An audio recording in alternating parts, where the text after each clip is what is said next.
এই যে লম্বা পাথরটা, এটা হচ্ছে লূত আলাইহিস সালাতু ওয়াস সালামের স্ত্রী। আপনারা বলবেন কেমনে? উনি মূলত অবাধ্য হয়েছিলেন, এমন আযাব দিয়েছেন, ওই তখন যে পাথর বানিয়ে দিয়েছিলেন ওনাকে, আজ পর্যন্ত এই পাথরটা ওইভাবেই ওই ডেড সির উল্টা দিকে আল্লাহ রাব্বুল আলামিন রেখে দিয়েছেন। আর আরেকটা জিনিস দেখেন, এখানে দুইটা পাথর আপনারা দেখতে পাচ্ছেন, এই লম্বা পাথরের পাশেই এটার আকৃতিটা দেখেন, দুইটা পাথর একটা আরেকটাকে চুমু দিচ্ছে, এরকম আকৃতি। এই দুই পাথর একটা আরেকটাকে চুমু দিচ্ছে।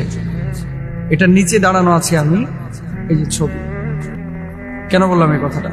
লূত আলাইহিস সালাতু ওয়াস সালামের স্ত্রীকে আল্লাহ রাব্বুল আলামিন পাথর বানিয়ে দিয়েছেন। যদিও এটা নিয়ে মতবিরোধ রয়েছে, কিন্তু আরবের অনেক বড় বড় শায়খ এটা বিশ্বাস করে। এবং ডেড সির পাশে যে পাহাড়টা আছে দেখেন, কথাটা কেন বললাম, সমকামিতার ইস্যু নিয়ে যে সমস্ত বিষয়গুলো আজকে আমরা শুনতে পাচ্ছি, বাংলাদেশে আড়ালে, প্রতিষ্ঠানে বলেন, প্রতিষ্ঠানের বাইরে বলেন, গোপনে বলেন, যারা এই মতবাদ বা মতাদর্শ যারা লালন করেন,